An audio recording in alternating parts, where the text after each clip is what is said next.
2002년, 1982년, 62년, 42년, 22년 이렇게 오는데 놀랍게도 2022년장이 1962년과 비교하면 너무 비슷한 겁니다.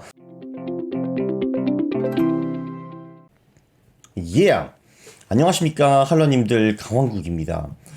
2022년 시장이요 62년과 너무 비슷해가지고 이거를 좀 분석을 해보겠습니다. 정말 신기할 정도예요. 자, 제가 많이 말을 했죠. 2022년 말에 세계 우주의 기운이 합친다. 보통 미국 시장에 2로 끝나는 해 바닥이 많이 오고 중간 선거가 있는 해 바닥이 많이 오고요. 그리고 5월, 10월 지옥의 끝인 10월에 보통 바닥이 오죠. 이거를 종합하면은 2022년 10월 말에 바닥이 온다라고 추정을 해볼 수가 있습니다. 그렇죠. 이건 레리 윌리엄즈가 이 위대한 책에서 얘기를 했고요. 이 책은 아직 번역본이 없습니다. 자, 이 우주의 기운이 20년에 한 번 오는 거잖아요. 왜냐하면 중간 선거가 있고 2로 끝나는 해가 20년에 한 번 있거든요. 그래서 2002년, 1982년, 62년, 42년, 22년 이렇게 오는데 놀랍게도 2022년장이 1962년과 비교하면 너무 비슷한 겁니다. 저기 보시면요. 이 파란색이 62년이고 주황색이 2022년인데 둘 다 1월부터 6월까지 신나게 빠졌어요. 신나게 빠졌습니다. 20%, 25% 빠진 후에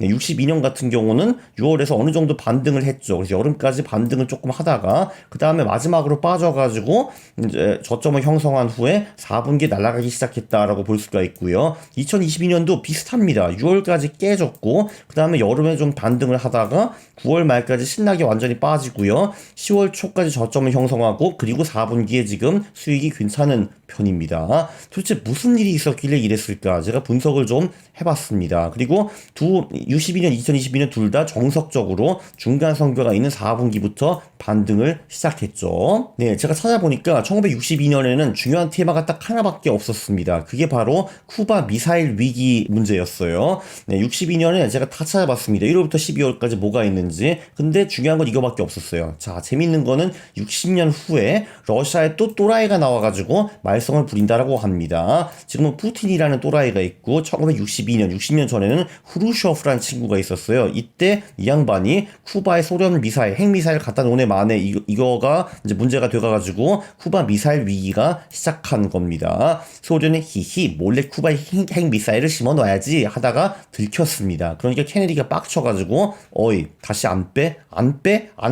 이렇게 돼가지고 문제가 생긴 거죠. 그게 1962년 10월이었습니다. 프루쇼프라는 사람은 케네디가 약하다고 생각했습니다. 좀 젊기도 하고 너무 좀 지식인 같고 에이 저 약한 놈 쿠바에 설마 로켓 좀 갖다 놓는다고 문제가 생기겠어? 라고 생각을 했는데 케네디는 yo man 미사일 안 빼면은 너 죽고 나 죽자가 아니고 너는 죽고 나는 안 죽을 거야 쉐끼야.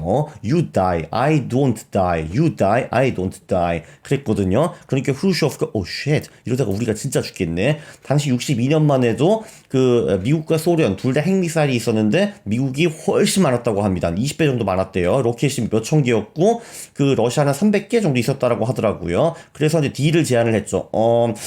우리도 그냥 물러서기는 조금 그러니까 터키에서 미국 미사일을 빼주면은 쿠바에 있는 미사일을 철수할게라고 했고 케네디가 오케이. 근데 그렇게 하면 우리가 진 것 같으니까 그럼 우리도 쪽팔리니까 야 우리가 나중에 자발적으로 터키에서 미사일을 빼줄게. 오케이 하니까 크루쇼프는 체면은 좀 구겼지만 오케이 알았어 그렇게 하자라고 해가지고 이 문제가 끝났다라고 하는데 이 모든 것이 62년 10월 16일부터 28일까지 보름 만에 결정된 상황입니다. 당연히 10월 말이었죠. 당연히 10월 말에 문제를 해결하고 11월부터 주식이 오르기 시작했습니다. 자, 이게 1962년이거든요. 62년에 조금 전에 보여드렸다는 것과 같이 1월부터 여기 10월까지는 주식이 빠졌어요. 별로 안 좋았거든요. 자, 그 후에 주식이 미친 듯이 오르기 시작합니다. 62년 11월부터 여기 언제야 이게 66년 1월까지 약 3년 넘게 주식이 우상향하고요. 약 75% 정도 올랐습니다. 그리고 당연히 66년은요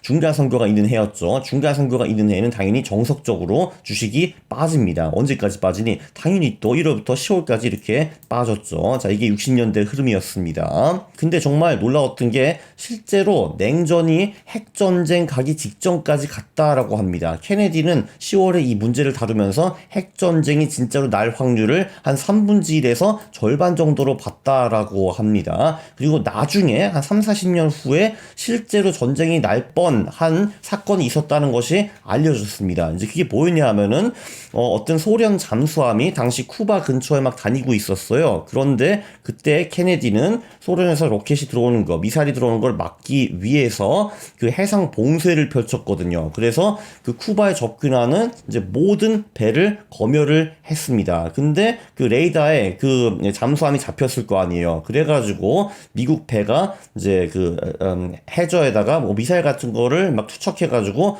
이 그 잠수함을 올라오게 만들었어요. 자, 그런데 문제는 뭐였냐 하면은 그 소련 잠수함이 벌써 며칠 전부터 모스크바 소련과의 연락이 끊겨 있었다라고 합니다. 근데 가만히 가고 있는데 막 미국 그 배에서 미사일 같은 거 밑에 막 이제 쏘고 막 그러는 거, 어뢰 같은 거 막 쏘는 거예요. 그래가지고 이제 패닉이 났죠. 그래서 벌써 미국과 소련과의 전쟁이 터졌을 수도 있다라고 생각을 했다라고 합니다. 이 문제는 뭐냐면은 이 잠수함이 실제로 핵탄두를 가지고 있었던 그런 잠수함이었어요. 그래서 이제 거기 장교가 셋이 있었는데 셋이서 막 싸우기로 했다라고 합니다. 야, 지금 내가 보니까 벌써 미국과 전쟁이 터진 것 같아. 어이, 야, 우리도 핵탄두를 날려야 되지 않겠어? 야, 우리 지금 어뢰로 잠수함 좀 죽게 생겼는데 이러면 안 되지. 라고 말한 사람이 바로 이 발렌틴 사비츠키라는 사람입니다. 그래서 이때 핵탄두를 날렸으면은 아마 굉장히 높은 확률로 3차 세계대전이 터졌을 거고요. 네, 그러면은 아마도 전 세계에서 인구 3분의 1이 죽었을 거라고 합니다. 자, 그런데 여기 바실리 아키포프라는 사람이 있었어요. 형님, 그러지 마시고요. 여기 무슨 핵전쟁입니다. 님 장난해? calm down, brother. calm down. 해가지고 결론적으로 핵탄두를 안 쐈다라고 해요. 당시 이 잠수함에 장교가 3명이 있었는데 3명 다 오케이 해야지 단추를 누르는 거였거든요. 근데 이 아키포프가 하지 맙시다. 그냥 올라가가지고 미국 애들이 뭘 원하는지 한번 보시죠. calm down, 해가지고 네, 결론적으로 핵전쟁이 안 났다라고 해요. 자, 어쨌든 전쟁은 안 났고 우주의 기운에 맞게 주식은 3년 동안 75% 상승을 합니다. 자, 2022년이 1962년의 데자뷰라고 하면은 63년부터 66년도 그 똑같이 이제 이어졌으면 좋겠습니다. 그러니까 2023년부터 26년이 1963년부터 66년과 똑같으면 얼마나 좋겠습니까? 그렇죠. 네, 그리고 60년 데자뷰와 똑같이 쿠바 위기처럼 우크라이나 전쟁도 곧 끝났으면 좋겠습니다. 네, 물론 그러면 우크라이나도 좋고 러시아도 좋고 우리도 좋고요. 주식이 오르기 때문에 네, 그렇습니다. 이번 영상 그래도 꽤 유익했죠, 여러분. 네, 동일하시면 구독 눌러주시기 바랍니다. 그리고 좋아요도 부탁드리고요. 싫어요를 누르시면 제가 매우 싫어합니다. 감사합니다.